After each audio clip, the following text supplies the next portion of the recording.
The ballroom smelled of old money. Champagne bubbles dissolving in crystal, imported roses wilting under chandeliers, and the cloying sweetness of designer perfume that cost more than my monthly rent. I stood near the marble column, my fingers gripping a glass of cheap wine I'd snagged from a passing waiter, trying to make myself invisible. The dress I wore was borrowed, 2 sizes too big, held together by safety pins hidden beneath a shawl I'd found at a thrift store. My shoes pinched my toes, second-hand heels that clicked too loudly against the polished floor whenever I dared to move. I shouldn't have come. Marcus had sent the invitation 3 weeks ago, hand-delivered to the tiny apartment I shared with 2 roommates in the worst part of the city. The envelope was thick, expensive, embossed with gold lettering that announced his engagement to Victoria Ashford, daughter of a real estate mogul, blonde and perfect, and everything I would never be. Inside, beneath the formal invitation to their engagement party, he'd scrawled a note in his familiar handwriting. Thought you'd enjoy seeing how the other half lives. No hard feelings, right? No hard feelings.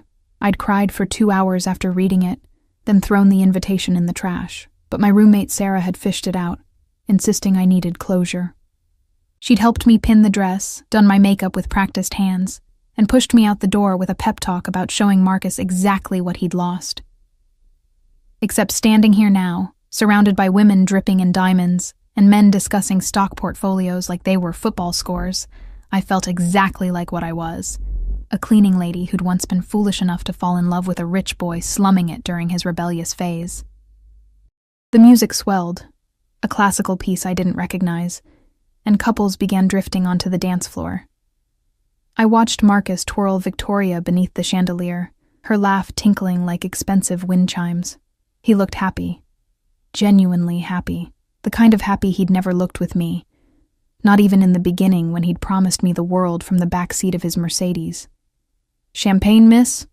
A waiter appeared at my elbow, balancing a tray of flutes that probably cost more than my car. "No, thank you."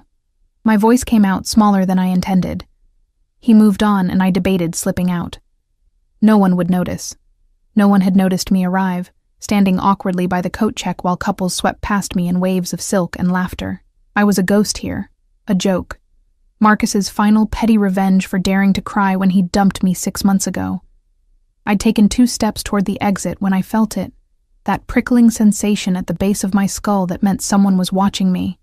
I turned slowly, scanning the crowd, and that's when I saw him.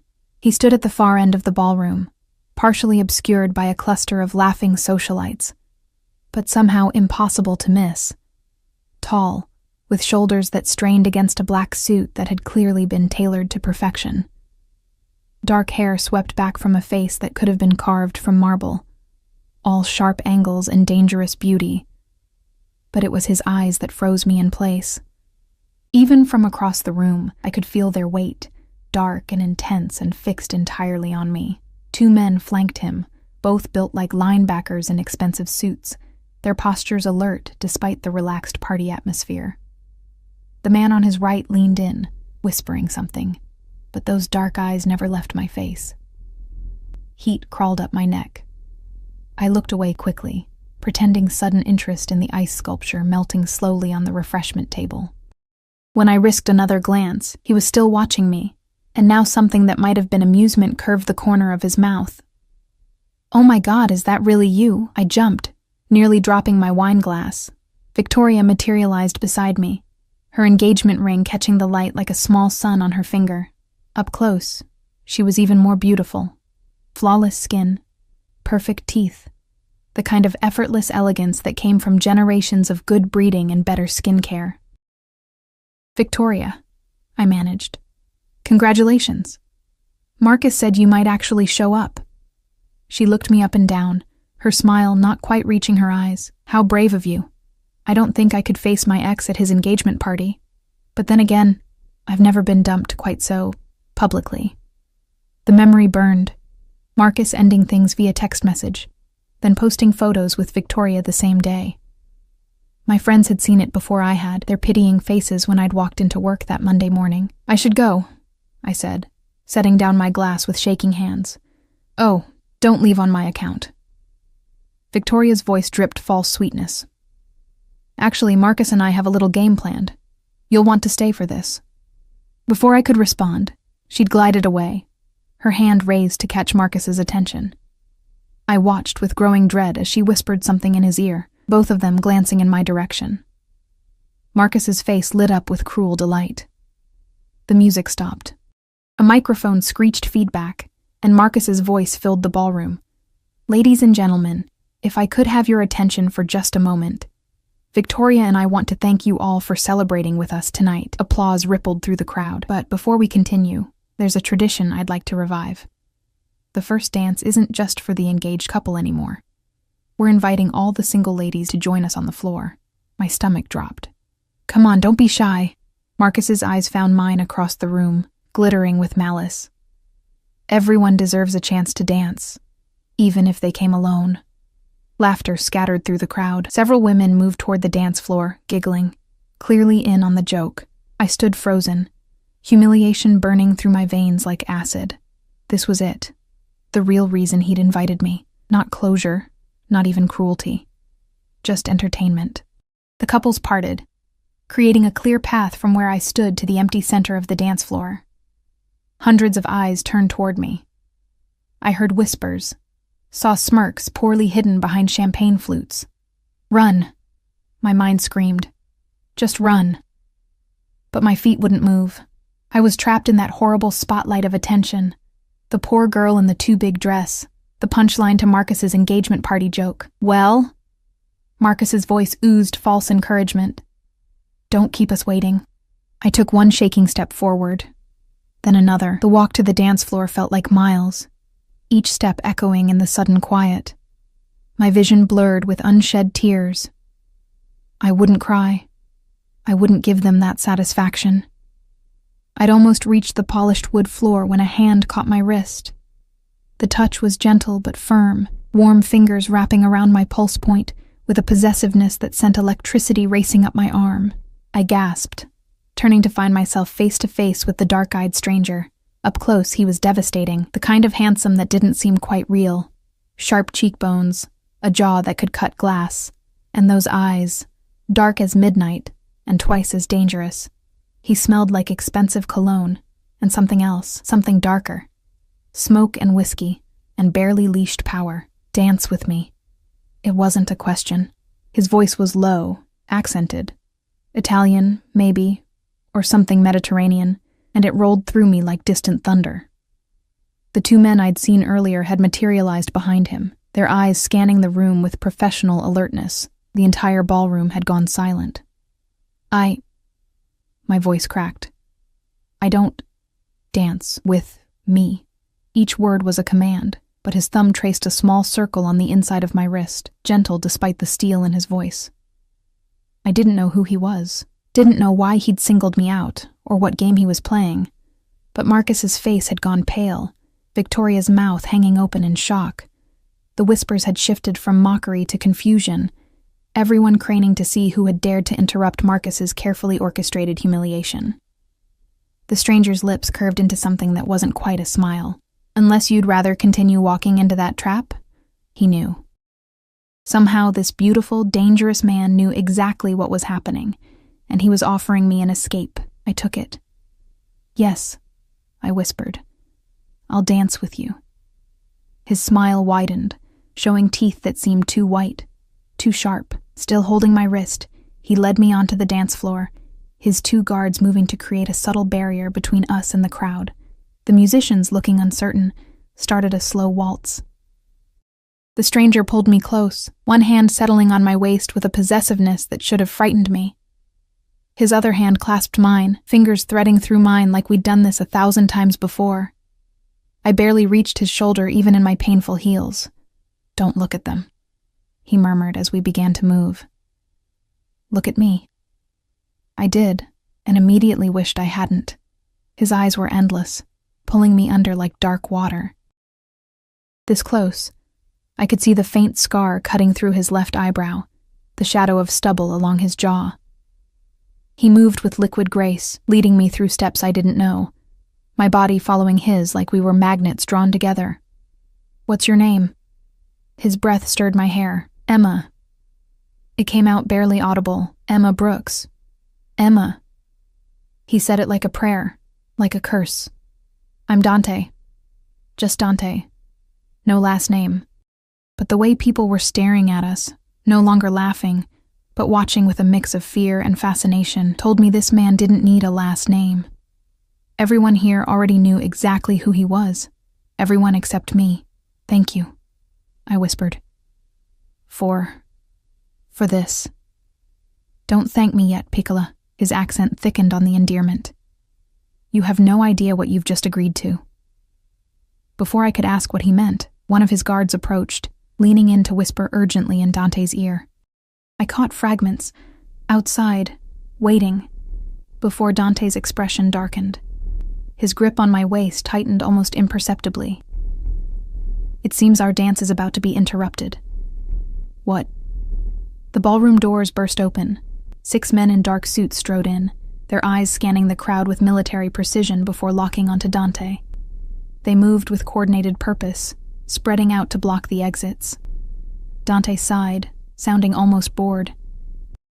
Marcus Ashford, he said, loud enough to carry across the suddenly silent room, has made a very unfortunate business decision. Marcus had gone white as chalk. I don't know what you're talking about. You stole from me. Dante's voice was pleasant, conversational, which somehow made it more terrifying. $3 million, to be precise, laundered through your father's real estate company. Did you really think I wouldn't notice? The crowd erupted in shocked whispers. Victoria stumbled back from Marcus, her face a mask of horror. Marcus opened his mouth, closed it, opened it again. I can explain. I'm sure you can. Dante finally released me, but only to step in front of me, a wall of protective muscle. But first, I think you owe this young woman an apology. What? Marcus looked genuinely confused. What does she have to do with... You invited her here to humiliate her. Dante's voice dropped to something dark and deadly. You used her pain as entertainment. I find that... He paused, considering. Unacceptable. One of Dante's guards moved toward Marcus. Victoria screamed. The other guests pressed back against the walls, suddenly desperate to become invisible themselves. Dante, please. Marcus's voice broke. I'll pay you back, I swear, just don't... Oh, you'll pay me back. Dante smiled, and it was the smile of a predator. Every cent, with interest. But right now you're going to apologize to Emma. I couldn't breathe. This couldn't be happening. Men like Dante, whatever he was, didn't defend girls like me, didn't put themselves between us and our petty, cruel ex-boyfriends. Marcus turned to me, trembling. I'm sorry. Emma, I'm so sorry. I was an asshole. I accepted. I barely recognized my own voice. Dante turned back to me, and the deadly coldness in his expression melted into something warmer, though no less intense. Come. We're leaving. But That wasn't a suggestion, Piccola. His hand found mine again, fingers lacing through mine with that same possessive certainty. You're with me now. And as he led me through the parting crowd, his guards flanking us, Marcus's broken apologies fading behind us, I realized with dawning horror that I'd just traded one trap for another. Except this one wore expensive cologne and looked at me like I was something precious. Something he had no intention of ever letting go. The night air hit my face like a slap, cold and sharp after the suffocating heat of the ballroom.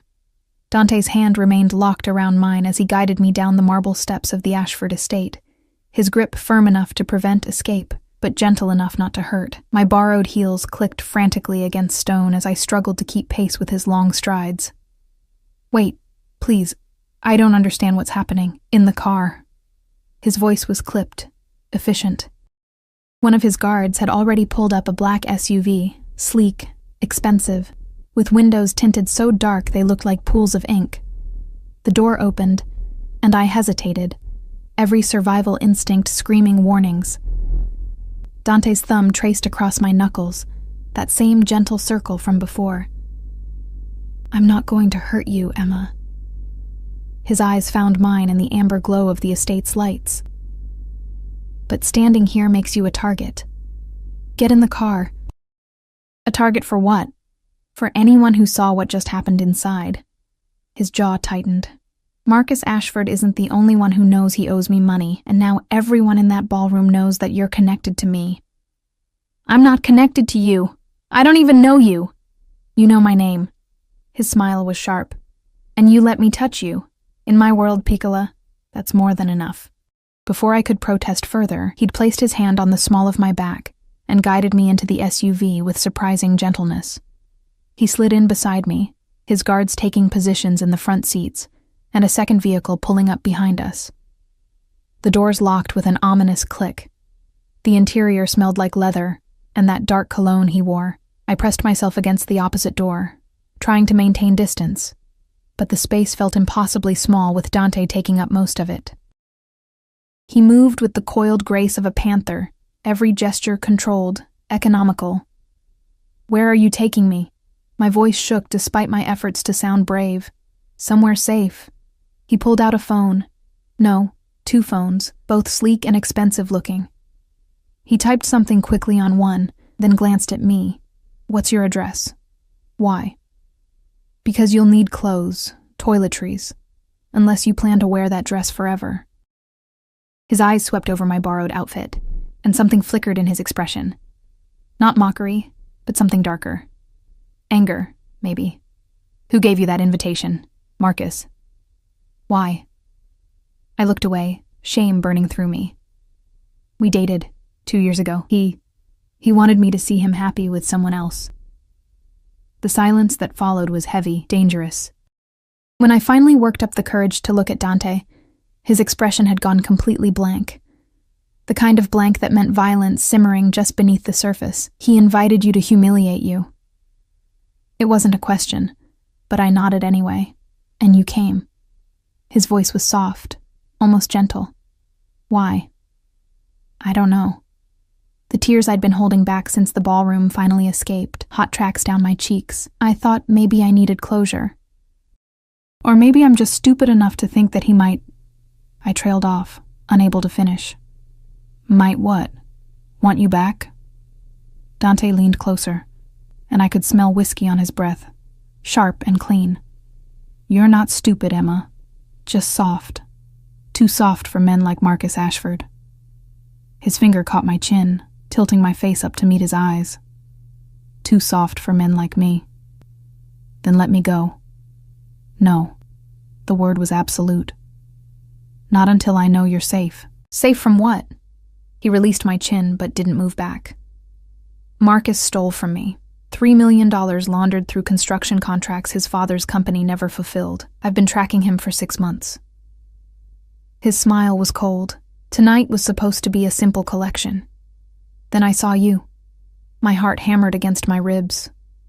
What does that have to do with me? Everything. He said it like a confession. Marcus hurt you. Used you. That makes you my business now. That's insane. Perhaps. He pulled out his second phone as it buzzed. But insanity runs in my family. I watched as he typed rapidly, his face illuminated by the screen's glow. In profile, he looked like something from a Renaissance painting. All sharp lines and dangerous beauty. The scar through his eyebrow caught the light, and I found myself wondering how he'd gotten it. Your address, Emma. Not a question this time. A command. I rattled it off, my voice mechanical. What else could I do? Jump from a moving vehicle? Scream for help from whom? The 2 guards in front hadn't spoken a word, their eyes fixed forward with professional intensity. Dante relayed the information to someone on the phone, speaking rapid Italian that flowed like dark water. When he hung up, he finally leaned back, giving me a few precious inches of space. My men will pack your things. You'll stay in one of my properties until this situation with Marcus is resolved. I have a job. Roommates. I can't just disappear. You can, and you will. His eyes found mine again. Marcus knows my reputation now. He'll be desperate. Desperate men do stupid things, and the people around them become collateral damage. His hand found my knee, the touch burning through the thin fabric of my dress. I won't let you become collateral damage, Piccola. The possessiveness in his voice should have terrified me. Maybe it did. But beneath the fear was something else. something warm and dangerous that I didn't want to examine too closely. "Who are you?" I whispered. "Really?" "Someone you should run from." His smile was sad, "but you won't get the chance." The SUV pulled up to my apartment building, a decrepit structure in a neighborhood where police sirens sang lullabies and broken glass glittered on sidewalks. Dante's expression darkened as he took in the graffiti-tagged walls, the flickering streetlight, the cluster of men smoking on the corner who scattered when they saw our vehicle. "You live here." It wasn't a question, but I answered anyway. "Rent's cheap." "It's a fucking death trap." He was already typing on his phone again. "How long?" "How long what? Have you lived in this place where anyone could hurt you?" 2 years. And no one's hurt me. Yet. He looked at me, and for the first time, I saw something beyond the cold calculation in his eyes. Genuine anger, but directed outward. Protective. "You don't see it because you've grown used to surviving. But I see it, Piccola. I see exactly how vulnerable you are." 3 of his guards emerged from a third SUV I hadn't noticed pulling up. Dante rattled off instructions in Italian, and they disappeared into my building with frightening efficiency. "They'll need my keys." "No, they won't." He said it matter-of-factly, like breaking into apartments was routine. We sat in silence, the engine idling, Dante's presence filling the small space. He kept glancing at the building, his jaw tight, one hand curled into a fist against his thigh. The other remained on my knee, possessive and warm. "Why are you doing this?" I finally asked. "Doing what?" "All of it. Saving me from Marcus, taking me away. You don't know me." "I know enough." His thumb traced small circles on my knee, the same gentle gesture from before. "I know Marcus Ashford invited you to his engagement party as a joke. I know you came anyway, hoping for something he could never give you. I know you stood there in a borrowed dress, trying not to cry while he humiliated you in front of 200 people. His eyes found mine, dark and intense. And I know that the moment I saw you, something in me recognized something in you." "What?" "Someone worth protecting." He said it simply, like it was obvious. "Someone soft in a world that devours soft things. I'm not—" "You are." His hand slid from my knee to my hand, fingers threading through mine again. And that terrifies me, because soft things break easily. But they're also the only things worth fighting for. The guards emerged carrying garbage bags stuffed with my belongings. Everything I owned in the world reduced to 3 black plastic sacks. Shame burned through me. This was my life. This was all I had to show for 26 years of existing. Dante saw my expression and his grip tightened. "Possessions mean nothing, Piccola. You're what matters." They loaded my things into the third SUV, and we pulled away from my building. I watched it disappear in the side mirror. A chapter of my life closing whether I wanted it to or not. "Where are we going?" "My penthouse, downtown." He was scrolling through messages on one of his phones, his face illuminated in harsh light. "It's secure. Elevators require codes, cameras everywhere, guards on rotation. It sounds like a prison. It's a fortress." He looked up at me. "There's a difference." "Is there?" His smile was sharp. "In a prison, you're kept from leaving. In a fortress, everyone else is kept from entering." He leaned closer, his breath warm against my ear. "I'm not keeping you, Emma. I'm keeping everyone else away from you." The distinction felt paper-thin, but I was too exhausted to argue. The adrenaline from the ballroom was fading, leaving me hollow and shaking. I leaned my head against the cold window, watching the city lights blur past. We drove for 20 minutes, leaving behind the broken neighborhoods I knew for gleaming towers of glass and steel. The SUV pulled into an underground garage beneath a building that seemed to pierce the clouds. More guards materialized, opening doors, checking corners. Dante moved through them like a king among soldiers, never releasing my hand. The elevator was all mirrors and soft lighting. Dante pressed his thumb against a biometric scanner, and we shot upward so fast my stomach dropped. I caught our reflection, him tall and powerful in his perfect suit, me small and rumpled in my borrowed dress. We looked like we belonged in different universes. "Stop thinking so loud," Dante murmured. "I'm not." "You are." He turned me to face him, both hands on my shoulders now. You're thinking you don't belong here, that this is temporary, that I'll get bored and send you back to that death trap you call an apartment. Won't you? His eyes darkened. No, Piccola. I'm a lot of things. A criminal, a killer, a man who's committed sins that would make your God weep. But I'm not a liar. His thumb traced my collarbone, the touch searingly gentle. When I say you're mine to protect, I mean it. When I say you're not going back to that place, I mean it. He leaned down until we were eye to eye. And when I say I'm never letting you go, I mean that most of all. The elevator doors opened onto a penthouse that looked like something from a magazine. Floor-to-ceiling windows showcasing the city sprawled below. Modern furniture in blacks and grays, art that probably cost more than my entire existence. I stepped out on shaking legs. Behind me, I heard Dante speaking to his guards in low Italian, giving orders I couldn't understand. Then his hand was on my back again, guiding me deeper into this beautiful cage. There are 3 bedrooms. Take whichever you want. He gestured down a hallway. Your things will be brought up shortly. Are you hungry? I shook my head, too overwhelmed to think about food. Then sleep. He said it gently, but it was still a command. Tomorrow we'll talk about Marcus, about what happens next. But tonight, you're safe. I turned to face him, this beautiful, dangerous man who'd stolen me away from my life, for reasons I still didn't understand. Why me? I whispered. He smiled, and it was sad and possessive all at once.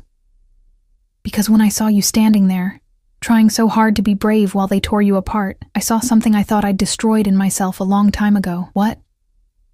The ability to care about something fragile. He touched my cheek, fingers trailing down to my jaw. Sleep, Emma. Dream of things softer than me, because tomorrow you'll wake up in my world, and soft things don't survive here. Then why bring me here? His smile widened, showing those 2 sharp teeth, because I'm selfish enough to try to keep you anyway. I woke to sunlight streaming through floor-to-ceiling windows and the disorienting realization that I had no idea where I was. The bed beneath me was obscenely soft, wrapped in sheets that probably cost more than my monthly salary. For a blissful moment, I thought I'd dreamed it all, the party, Marcus's cruelty, Dante's dark eyes claiming me as his to protect. Then I saw my reflection in the mirror across the room, still wearing the borrowed dress, mascara smudged beneath my eyes, and reality crashed down. I sat up too quickly, the room spinning. My phone. I needed my phone. I found it on the nightstand, fully charged despite my battery being nearly dead last night. 23 missed calls from Sarah, 16 from my other roommate Jessica, and a string of increasingly frantic text messages. Where are you? Emma, please answer. Some men came and packed all your stuff. They said you were fine, but... Emma, I'm calling the police. My fingers shook as I typed back, I'm okay, I'm safe. I'll explain later. Don't call the police. 3 dots appeared immediately. Where are you? I stared at the phone, not knowing how to answer. Where was I? In a penthouse owned by a man who'd introduced himself with just one name, who commanded guards like soldiers and spoke about theft and violence like discussing the weather. A man who'd looked at me like I was something precious and dangerous all at once. With a friend. I promise I'm safe. The lie tasted bitter. I found my garbage bags of belongings in the walk-in closet, a space larger than my bedroom at the apartment. Someone had unpacked everything, my threadbare clothes hanging beside empty spaces clearly meant for a wardrobe I didn't own. My toothbrush sat in the marble bathroom, looking pathetic next to luxury skincare products I couldn't pronounce. I showered in water that felt like silk, using soap that smelled like expensive hotels. The bathroom mirror revealed the truth my borrowed dress had hidden. I was too thin. All sharp angles and hollow spaces, working 2 jobs and skipping meals left marks. I pulled on jeans and my cleanest sweater, then ventured out of the bedroom with my heart hammering. The penthouse was silent, except for the whisper of ventilation. Morning light painted everything in shades of gold and gray. I found the kitchen, all stainless steel and marble, and stood there uselessly, afraid to touch anything. There's coffee. I spun around, gasping. Dante leaned against the doorframe, wearing dark slacks and a white shirt unbuttoned at the collar. His hair was damp, like he'd recently showered, and he held a phone in each hand like always. Without the suit jacket, I could see the lean muscle of his arms, the way his shoulders filled the doorframe. "You're awake early," he continued, setting one phone down to pour coffee into a mug. "Most people sleep later after traumatic evenings. Is that what last night was? Traumatic? Wasn't it?" He handed me the coffee. Black, no sugar. Somehow he'd known I took it that way. "You were publicly humiliated by your ex-boyfriend, then swept away by a stranger who may or may not be a dangerous criminal. Are you? Am I what? A dangerous criminal." His smile was sharp. "Extremely." He said it like admitting he preferred tea to coffee. "But not to you." I sipped the coffee to avoid responding. It was perfect. Rich and smooth, and probably cost more per pound than my rent. Everything in this place was perfect, beautiful, expensive. Including the man watching me with those dark, unreadable eyes. "I need to go to work," I said finally. "I have a shift at the diner at noon, and then cleaning offices tonight." "No." "Excuse me? You're not going to work." He pulled out one of his phones, scrolling through something. "I've already had someone call both your employers. You're taking a leave of absence." Anger flared hot in my chest. "You can't just..." "I can. And I did." He looked up at me. "Marcus knows where you work, Emma. Both places. How long do you think it would take him to find you scrubbing toilets in some office building at midnight? He wouldn't. He owes me $3 million that he doesn't have. His father's company is leveraged to bankruptcy. Victoria's family has already started distancing themselves. Did you know her father pulled out of the engagement this morning?" Dante's smile was cold. "Marcus is desperate, and desperate men take hostages." The coffee turned to acid in my stomach. "I'm not worth $3 million to anyone. You are to me." The words hung in the air between us, heavy with implications I wasn't ready to examine. Dante set down his phone and moved closer, predator graceful, until he stood just within my personal space. "I told you last night, you're mine to protect now. That means you don't go anywhere without my knowledge. You don't take risks. You don't make yourself vulnerable to men who might hurt you to hurt me." "I'm not yours." But my voice shook. "Aren't you?" His hand came up to cup my face, thumb tracing my cheekbone. "You let me touch you. You came to my home. You slept in my bed. Not with you." "Details, Piccola." His eyes were endless, pulling me under. "In my world, the fact that you're here at all means you're under my protection, and what I protect, I own." I should have jerked away, should have thrown the coffee in his beautiful face and demanded he let me leave. Instead, I stood frozen, my heart racing as his thumb traced patterns on my skin that felt like brands. "I have a life," I whispered. "Friends, responsibilities, and I'll make sure you can return to them when it's safe." His other hand found my waist, pulling me closer until I could feel the heat of him through my sweater. "But right now, Marcus is a wounded animal. Give him a few days to realize he's beaten, and then we'll talk about your freedom." "A few days? A week? Maybe 2. He said it like it was nothing, like stealing weeks of my life was perfectly reasonable. "And what am I supposed to do here? Just wait?" His smile was dangerous. "You could keep me company. I don't even know you. Then get to know me." He released me, stepping back and leaving me cold. "I have business to attend to this afternoon, but my men will be outside. Don't try to leave, Emma, for your own safety. And if I do..." The look he gave me was pure predator. "Then I'll bring you back. And next time, I won't be so gentle about it." He left before I could respond, grabbing his jacket from the back of a chair and both phones from the counter. I heard the elevator doors close, then silence. I was alone in a gilded cage. The day crawled past. I explored the penthouse like a prisoner learning her cell. 3 bedrooms, each with ensuite bathrooms, a media room with a screen larger than my bedroom, an office with a view that made the city look like a toy. Books in Italian and English lined the shelves, many about art history and architecture. No personal photos anywhere, no evidence that anyone actually lived here. Around 2 o'clock, One of the guards knocked and entered with shopping bags. Designer logos I recognized from magazines. "Mr. Moretti sent these for you, miss." Moretti. Finally, a last name, Dante Moretti. I opened the bags with shaking hands. Clothes in exactly my size. Jeans that would actually fit. Soft sweaters in jewel tones. Underwear that probably cost more than my entire wardrobe. Shoes that weren't secondhand. A winter coat that felt like wearing a cloud. The note tucked inside was written in sharp, angular handwriting. "You deserve things that fit." I cried then, sitting on the floor of this beautiful prison, surrounded by expensive things I'd never asked for. Because he was right. I'd been wearing borrowed, broken things for so long, I'd forgotten what it felt like to have something made just for me. Dante returned after dark, bringing the smell of cold air and cigarette smoke. I was curled on the couch, reading one of his books on Renaissance art. Wearing one of the new sweaters, he stopped when he saw me, something flickering in his expression. "It fits. You shouldn't have." I wanted to. He shrugged off his jacket, and I saw blood on his collar. Not much, just a few drops, but enough to remind me what he was. "You're hurt." "Not my blood." He said it casually, already loosening his tie. "Whose then?" His smile was sharp. Someone who made poor life choices. I should have been horrified, should have demanded he take me home immediately.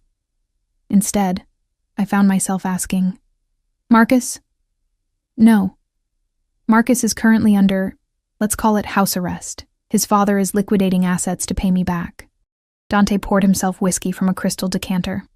But he had business partners who thought they could renegotiate our arrangement. They were wrong. He drank, and I watched his throat work, mesmerized despite myself. "Does it bother you?" he asked suddenly. "Knowing what I do? I don't know what you do, not really. I hurt people who cross me. I take things that don't belong to me. I've killed..." He stopped, studying my face. "You're not running." "Where would I go? You have guards outside." "Even if you didn't." He moved closer, settling onto the couch beside me. "You're not afraid of me, Emma. You should be. But you're not." "Why?" I thought about it. Really thought. "Because you could have hurt me already. Could have taken whatever you wanted, but you didn't. You just took care of me. Taking care of you is another way of controlling you. I know." I met his eyes. "But at least you're honest about it." He laughed, the sound dark and genuine. Most people lie to themselves about their cages. Pretend the bars are for their own good. Aren't they? In your case? Yes. His hand found my ankle, thumb rubbing circles against the bone. "Marcus called me today, begged me to let you go." My heart stopped. "What did you say?" "I told him you weren't a hostage to be released. You were under my protection, which meant you stayed until I decided otherwise." His grip tightened slightly. "He offered me money, extra payment beyond what he owes." "How much?" $500,000. Dante's smile was cold, as if you could be bought. "What did you say?" His eyes found mine, dark and possessive. "I told him I'd take his money and keep you anyway, because you're worth more than any amount he could offer." The words should have felt like chains. Instead, they felt like warmth spreading through my chest, dangerous and intoxicating. "Why?" I whispered. "Why do you care so much about someone you just met?" He was quiet for a long moment, his hand still on my ankle, grounding us both. "My mother was like you," he said finally. "Soft. Kind. She saw good in people who didn't deserve it." His jaw tightened. "My father's enemies used that against her. Took her because they knew it would destroy him." "What happened?" "He got her back. But she was different after. Broken." His eyes were distant, seeing ghosts. "She died when I was 16. Not from what they did to her, but from never recovering from it, Dante. So when I see someone soft in a world full of predators, I protect them." His focus snapped back to me. "Even if protecting you means keeping you in a cage. Even if you end up hating me for it." He leaned closer. "At least you'll be alive to hate me." My hand found his face before I could stop myself, fingers tracing the scar through his eyebrow. "I don't hate you." You should. Probably. I smiled despite everything, but I don't. His hand came up to cover mine, pressing my palm against his cheek. Dangerous words, Piccola. Why? Because if you don't hate me, I'll never let you go. The promise hung between us, dark and sweet. And God help me, I wasn't sure I wanted him to. 3 days bled into a week, and I learned the rhythm of Dante's world. He left early, always before dawn, returning at unpredictable hours with tension carved into his shoulders and sometimes blood on his clothes. Never his own. He was always careful to tell me that, like it mattered whether the violence touched him or just radiated from him like heat. His guards rotated in 8-hour shifts, silent sentinels who brought me meals from restaurants I couldn't afford and books I'd mentioned wanting to read. I'd stopped asking to leave, not because I'd accepted captivity, but because the world outside had started to feel less real than this strange existence inside Dante's fortress.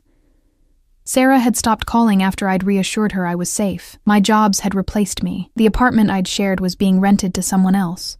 My old life was erasing itself, and I was letting it happen. You're thinking too loud again. I jumped, closing the book I'd been pretending to read. Dante stood in the doorway of the living room, jacket slung over one shoulder, tie loosened. It was barely 8 in the evening, early for him. Bad day? I asked. Productive day. He moved to the bar, pouring whiskey with practiced ease. Marcus's father finally liquidated enough assets to make his first payment. $500,000 transferred this afternoon. That's good, right? It means nothing changes. He turned to face me, glass in hand. They still owe me $2.5 million, and Marcus is still desperate enough to be stupid. My stomach twisted. What did he do? Dante's smile was razor sharp. He tried to hire someone to kill me. The words hit like ice water. What? Amateur hour. Some ex-military contractor who didn't realize he was being hired to commit suicide. Dante sipped his whiskey, completely calm. My men intercepted him this morning. He's currently telling us everything Marcus told him, which includes the fact that Marcus asked about you. Fear spiked through me. Asked what? Where you are. If you're being held against your will. If killing me would set you free. Dante set down his glass and crossed to where I sat, kneeling in front of me so we were eye level. He thinks I'm the villain in this story, Piccola. That he's rescuing you. That's insane. Is it? His hand found my knee, familiar now, that possessive touch I'd grown used to. I took you from your home, keep you here with guards, control where you go and who you see. By most definitions, that makes me exactly what Marcus thinks I am. You're protecting me. I'm keeping you. His eyes were dark, endless. There's a difference. Is there? You tell me. His other hand came up to cup my face, thumb tracing my lower lip. Do you feel protected, Emma, or do you feel trapped? I should have said trapped. Should have demanded he let me go, return to my life, stop this beautiful, dangerous game we were playing. Instead, I leaned into his touch, my eyes closing at the warmth of his palm against my cheek. Both, I whispered. I feel both. His breath hitched. When I opened my eyes, he was staring at me with an intensity that stole the air from my lungs. You should fear me more. I know. You should hate me for this. I know. Then why? He stopped, jaw clenching. Why do you look at me like I'm not a monster? Because monsters don't cry over their dead mothers. They don't buy clothes for strange women because they notice things don't fit. They don't sit up reading architecture books and drinking coffee at 3 a.m. when they think no one's watching. His eyes widened slightly. You've been spying on me. I've been learning you.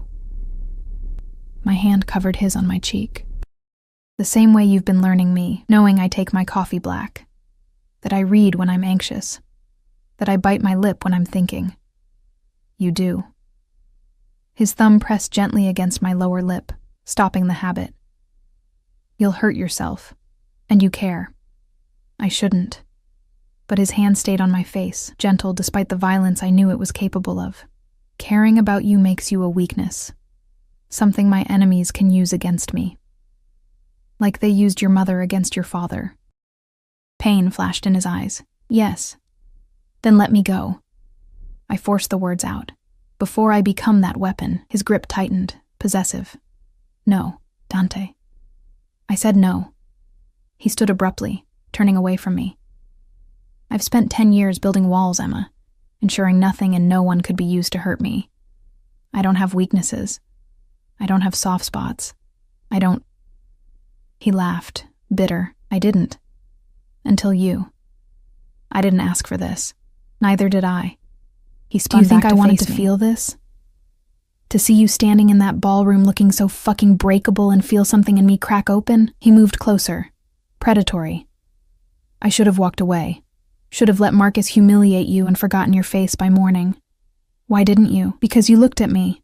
He said it like a confession, like a curse. In a room full of people who feared me or wanted to use me, you looked at me like I was human, like I was someone who could save you instead of someone to run from. You did save me. I stole you. He was in front of me again, hands framing my face. I saw something soft and beautiful, and I took it because men like me don't get to have soft things. We take them, break them, destroy them trying to keep them safe. I'm not broken. Not yet. His forehead pressed against mine. But you will be, Piccola. Because I'm never letting you go, and that kind of possession destroys soft things eventually. Then why keep me? Because I'm selfish. His voice dropped to a whisper. Because for the first time in a decade, I feel something other than rage and calculation. Because when you smile at me over coffee in the morning, I remember what it's like to be human instead of a weapon. My hands found his wrists, holding him to me. What if I don't want to leave? He pulled back enough to search my face. Don't say that unless you mean it. What if I mean it? Then you're more dangerous than any enemy I've ever faced. But his thumb traced my cheekbone with heartbreaking gentleness, because I'd burn the world down to keep you safe. I'd kill anyone who tried to take you from me. He stopped, jaw working. What? I'd love you. He said it like admitting to murder. And love makes me weak. Vulnerable. Everything I swore I'd never be again. The confession hung between us, raw and terrifying. My heart hammered against my ribs. Every survival instinct screaming warnings I couldn't hear over the rushing in my ears. I should be afraid of you, I whispered. Yes. I should demand you let me go. Yes. I should run as far from you as possible. Yes. His hands tightened on my face. But you won't. No. The word escaped before I could stop it. I won't. He kissed me then, and it was nothing like I'd imagined, not gentle or sweet, but desperate and claiming, like he was trying to brand himself on my soul, his hands tangled in my hair, tilting my head back as he devoured my mouth with a hunger that should have terrified me. But I kissed him back just as desperately, my fingers clutching his shirt, pulling him closer. He tasted like whiskey and danger and something darker, something that called to a part of me I hadn't known existed, the soft part of me that wanted to be claimed by something dangerous. The broken part that craved the beautiful cage he offered. When we finally broke apart, both breathing hard, his eyes were black with want. Tell me to stop. His voice was rough. Tell me you don't want this. I can't. Emma, I should want to leave. Should be horrified by what you are. What you do. My hands framed his face now, feeling the roughness of stubble against my palms. But all I can think about is how you look at me like I'm precious, how you touch me like I might break. How you've given me more care in a week than Marcus gave me in 2 years. That's not love. That's obsession, possession, control. I smiled despite the tears sliding down my cheeks. I know what it is, Dante, and I'm choosing it anyway. Something broke in his expression. He pulled me against him, face buried in my hair, holding me so tightly I could barely breathe. You're going to destroy me, Piccola. Good. I wrapped my arms around him, feeling his heart racing against mine. Then we'll be even. We stayed like that for a long moment, wrapped in each other, the city glittering beyond the windows like a carpet of fallen stars. When his phone buzzed, one of the two he always carried, he ignored it. When it buzzed again, he cursed softly in Italian. I have to take this. I nodded, releasing him reluctantly. He stepped away, already shifting back into the dangerous man the world knew, answering in rapid Italian. But his free hand found mine, threading our fingers together like he couldn't bear to break contact completely. Whatever the person on the other end said made his expression darken. He responded sharply, then hung up. "What's wrong?" "Marcus." Dante's jaw clenched. "He's escalated, took out a loan from the Bratva, Russian mob, to try to pay me off." Ice flooded my veins. "Is that bad?" "It's suicidal. The Bratva don't forgive debt. Now he owes them whatever he borrowed, plus interest, and he still owes me." Dante ran his free hand through his hair. "He's trying to play us against each other. Make it look like I'm being unreasonable so the Russians will side with him." "Will they?" "No, but they might try to use you to negotiate." His grip on my hand tightened. "Which means nowhere is safe anymore, not even here." Fear spiked through me. "What do we do?" "We?" Despite everything, he smiled. "You're not leaving me, Piccola? No." I said it firmly. "Whatever this is, we're in it together now." His eyes softened, that dangerous man melting into something vulnerable. "Then we finish this. Tonight." "How?" "We make Marcus understand that you're not a bargaining chip. You're mine." He pulled me close again, lips brushing my temple. "And what's mine? I protect with everything I have, even if it means war, especially then." He kissed me again, softer this time, but no less dressed, possessive. Emma. Something warm. "We're going to end this. Where are we going?" His smile was sharp, dangerous. Everything that should have sent me running. To show Marcus Ashford exactly what happens to men who try to take what belongs to me. I should have been terrified, should have refused, should have finally recognized the danger I was in. Instead, I went to change into the warm clothes Dante had bought me. My reflection in the mirror showing a woman I barely recognized. Someone who looked less like a victim and more like a queen preparing for battle. Someone who'd chosen her monster and would stand beside him while he fought for her. The warehouse smelled like oil and rust and something darker. Fear, maybe, or the copper tang of old violence. Dante's hand remained locked around mine as we walked through the massive space. Our footsteps echoing off concrete. His guards flanked us, silent shadows with guns visible beneath their jackets. Marcus knelt in the center of the floor, hands zip-tied behind his back, face swollen and bloody. 2 Russian men in expensive suits stood nearby, watching with the detached interest of people evaluating livestock.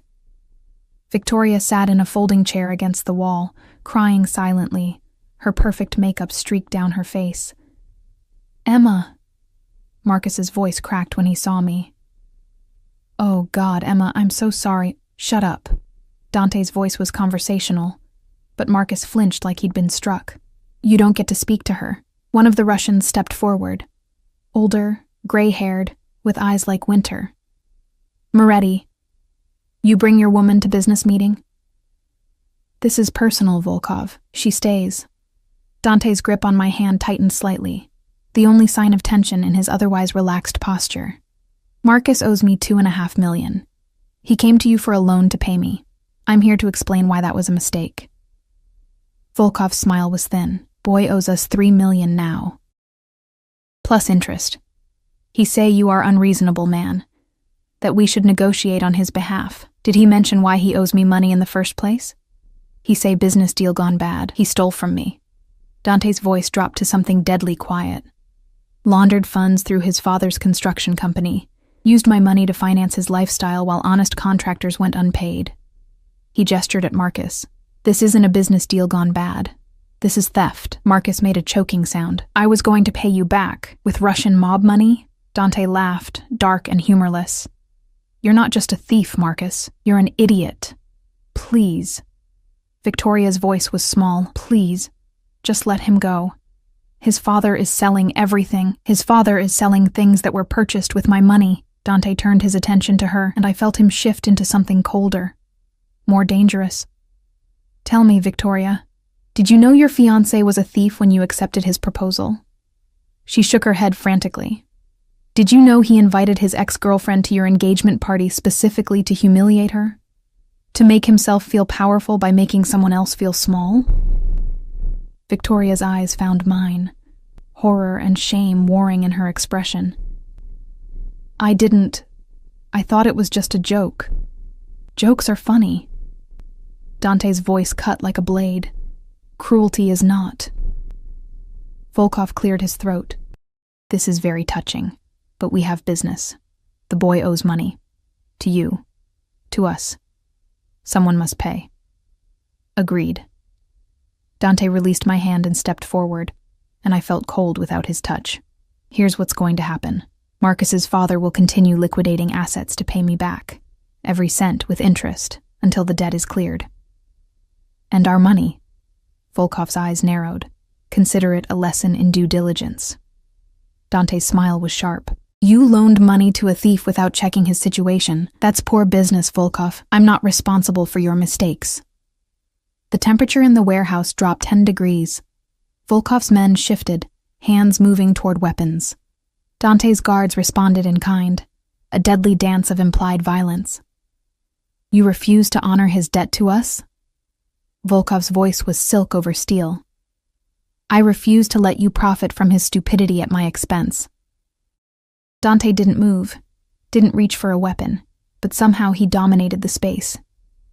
Marcus stole from me. That makes him mine to punish. You want your money back? Take it from what his father pays me. I'll give you 20 cents on the dollar as a professional courtesy. 20 cents.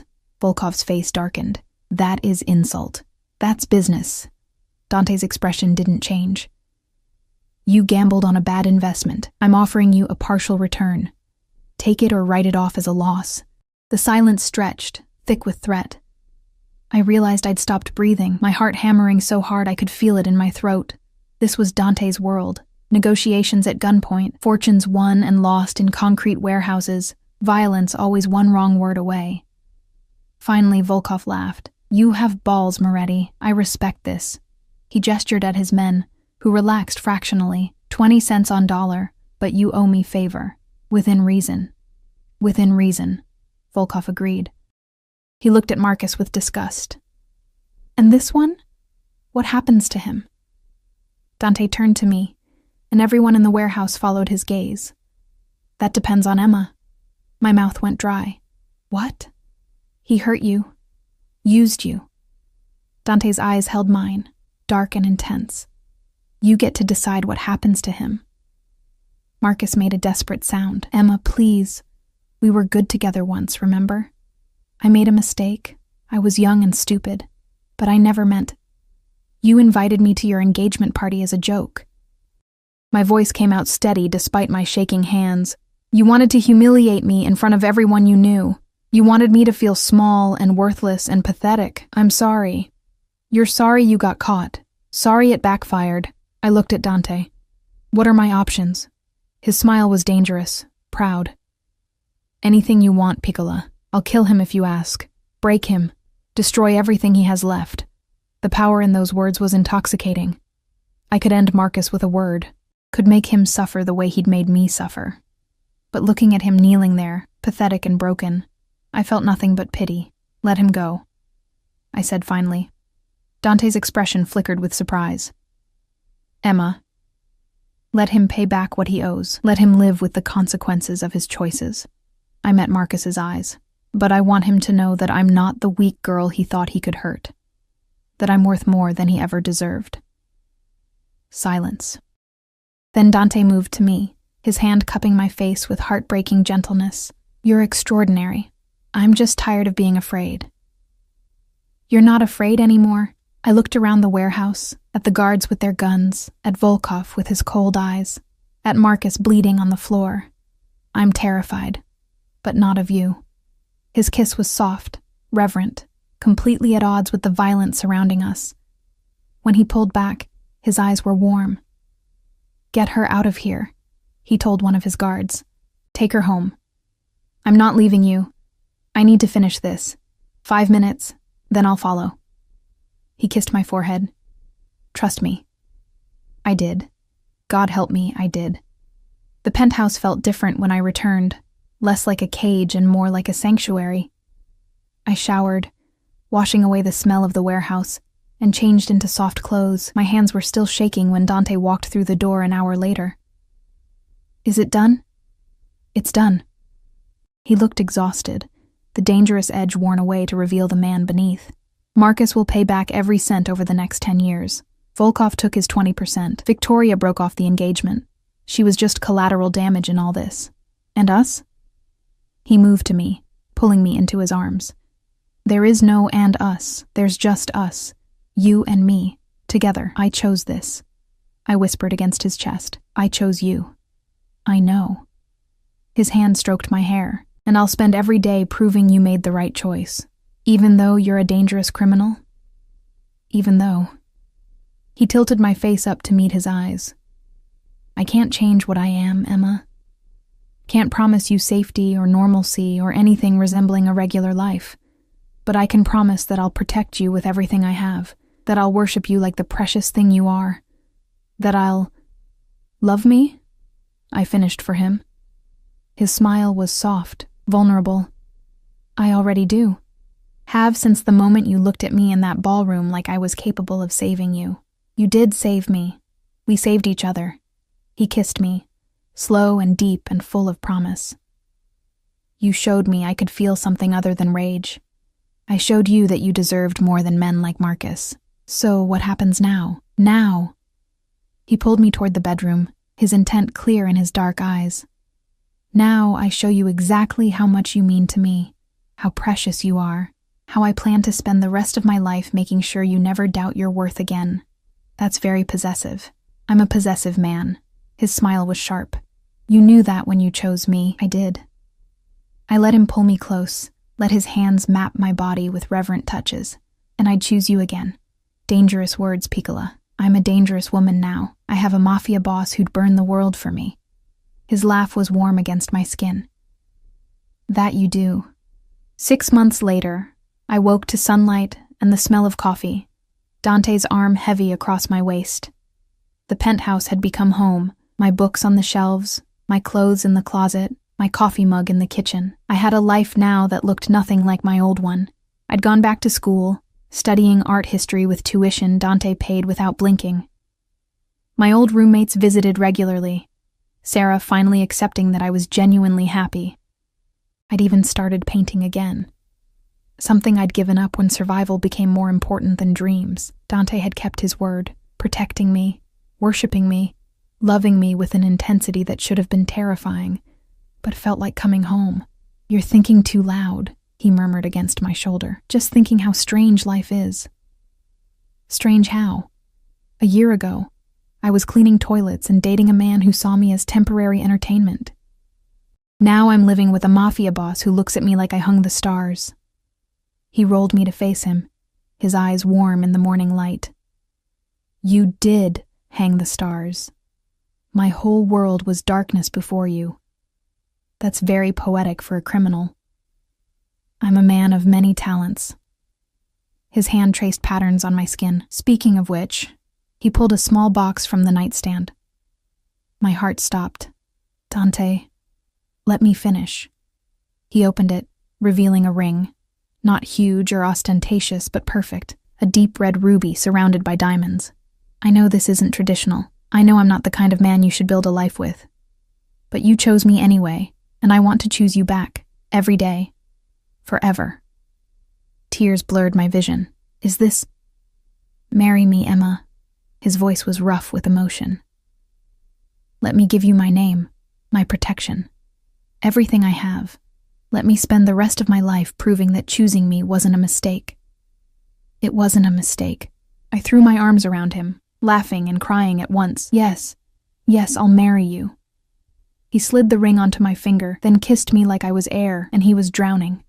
When we finally broke apart, both smiling, he pressed his forehead to mine. I love you, Piccola. My soft, dangerous, extraordinary woman. I love you too, my beautiful monster. Monster and all, especially the monster parts.